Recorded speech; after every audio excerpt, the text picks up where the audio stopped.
So, new scandal just dropped, and I've left it a couple of days to talk about it, but I've got to get it out there now. New information is probably still going to come out, but let me explain what's going on. So, a few months ago, Simon Bridges, a prominent national MP and former leader of the party, stepped down and left Parliament. And so that resulted in a by-election in his electorate seat in Tauranga.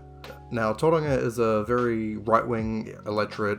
A lot of retirees there, very wealthy area. So it's been won by National for the last 50, 60, 70 years. Something like that, a long time, So, it was kind of expected that they'll win the by-election. So they ran this guy, Sam Uffindell, and he clean sweeped, easy win, over 50%, whatever, who cares? It was expected, Labour was never going to win it, acted a good run at it, they won 10% of the vote, which is, impressive for, a third party in a by-election as well. Now we have our newest MP in Parliament, Sam Uffindell, and he did a big speech about how we need to be tough on crime or whatever, garbage policies that National have, and that's it, right? Happy story, new MP. But, alright, scandal dropped about him that when he was 16, he assaulted a 13-year-old at his school. They went in and raided the third form dormitories. He hit him with a bedpost repeatedly punched him, and then he was asked to leave the school.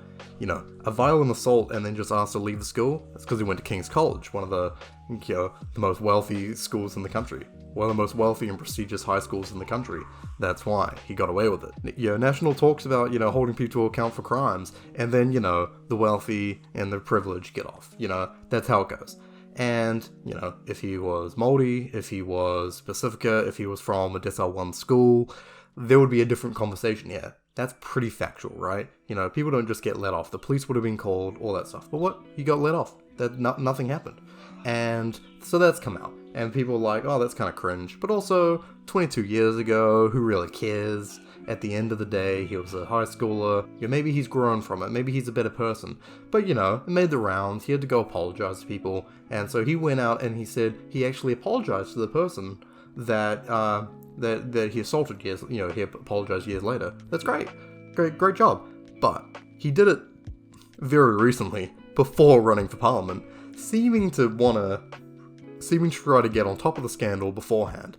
And they say, no, he apologized before Simon Bridges retired, but he clearly had political ambition. He moved to the country for political reasons. He was living overseas, and he came back to run for office. That was what he did. That was his goal. So let's be real, that's why he apologized. Are you saying that it had nothing to do with your political ambitions? No, it didn't have anything to do with my political ambitions. Can you see why the timing makes it appear that it did? Yeah, it can look like that, but we'd been back in New Zealand, we hadn't been back, for that long, and I reached out to him. Simon Bridges only resigned in March this year, and I reached out to his family member to obtain his number, March, April last year or so. When did you become, though, the Papamoa branch chair for the National Party? Was it before or after the apology? I became the branch chair. It would have been before the apology in February or so, but look. So you were in politics before I wanted to help the party. And maybe he felt bad, but 22 years later, just before he ran for Parliament, come on, he was trying to get on top of the story. He went on news shows and stuff, and he went on Mopey. He acted like a child in trouble. I'm genuinely remorseful and sorry about this. He wasn't very good at translating his message about this. And then when asked about whether he was sorry and stuff and whether he should talk to the victim, he gave a really political answer that wasn't really he actually regretted what he did. So it seems a little crappy. Have you reached out to the victim since the story broke? No, I haven't. Do you plan to? I'll talk about that with our guys, but I want him to know that my apology was genuine and sincere back then, and it still is today. Sam, when Ryan asked about whether you're going to reach out to the victim now, yeah, and you said, I'll have to talk to my guys about that.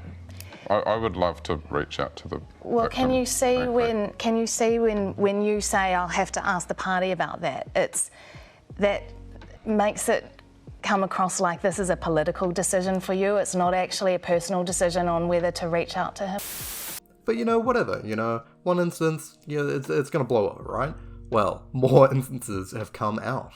Locked in my bedroom because I feared for my safety, and he was smashing on my door and yelling obscenities and telling me to get out and hit the road, fatty, and I ended up climbing out of my bedroom window. And she says the flat was smashed up and her dad rushed to Dunedin to help her move out. It was clear at the time that he had real issues, real problems with this.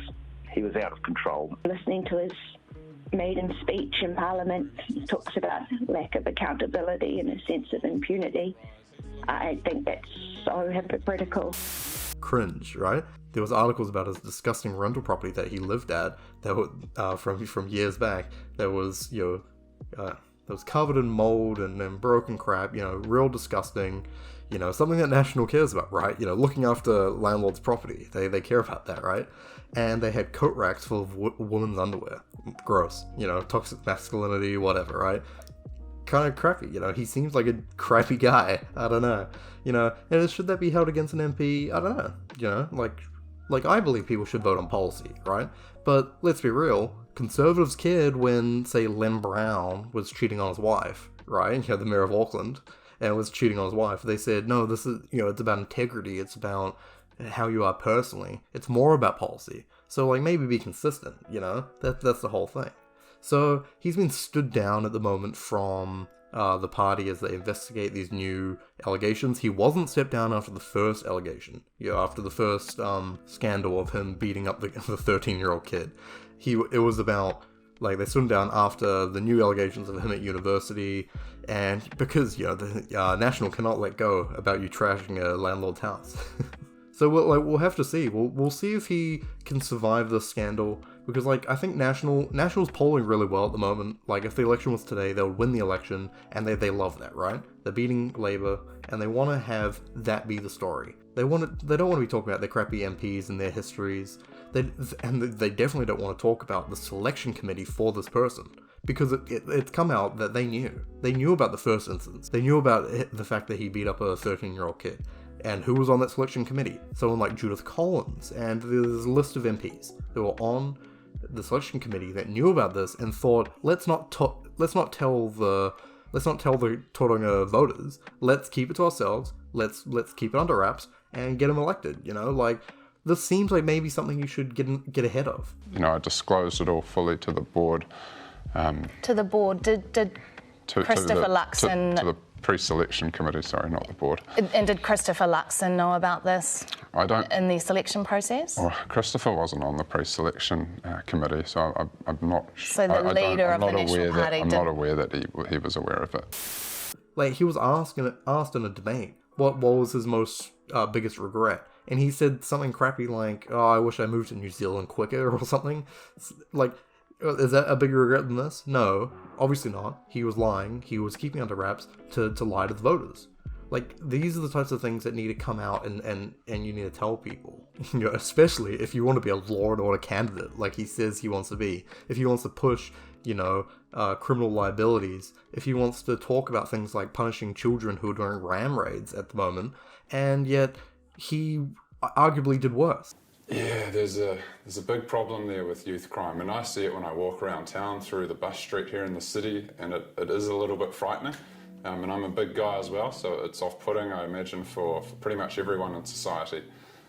We need to back our police. We need to ensure that people know that if they break the law, they will be held accountable. Right? What's worse, beating a kid? Beating the crap out of a kid or stealing property. Who cares, right? At the end of the day, it doesn't, it's not as bad, right? Beating up someone is far worse. And he wants to punish ram raiders far higher than he wants to punish someone who would do crimes that he committed himself. He did not see any criminal liability. He did not see anything other than being kicked out of the school and going to another school. Which led to him going to university, which led to him getting prestigious work, which led to him becoming an MP. People like that just they fall upwards, right? They commit they do bad things and they still get ahead. It's unfair. Like, we'll see what happens with this, because it's also going to be hard for Labour to talk about bullying and stuff when there's a new bullying scandal that is coming out at the moment about MPs being bullied, in the Labour, about MPs being bullied in the Labour caucus. So that's something that's unraveling at the moment. That's why I'm not making a video about that now, but I probably will, because I think it is a very interesting story. So we'll let that unravel for a bit until we discuss it here. But let me know what you think about Sam Uffindell, or however you pronounce his last name. He sounds like a Lord of the Rings character. But, like, I don't know, like, he might resign, and if he resigns, this is going to have to be another by-election in Tauranga, wasting taxpayers' money. Not very good. But I don't know. I think he can weather it. It's not the end of the world, but I think it will limit his advancement in politics, and I don't know if he wants that, So we'll have to see.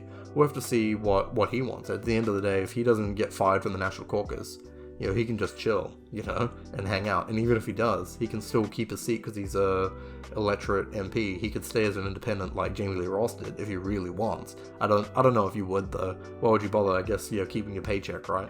But if you care about policies and things, and if you care about your party and want to perpetuate the policies that you're pushing, you should do what's best for your party. So, we'll see.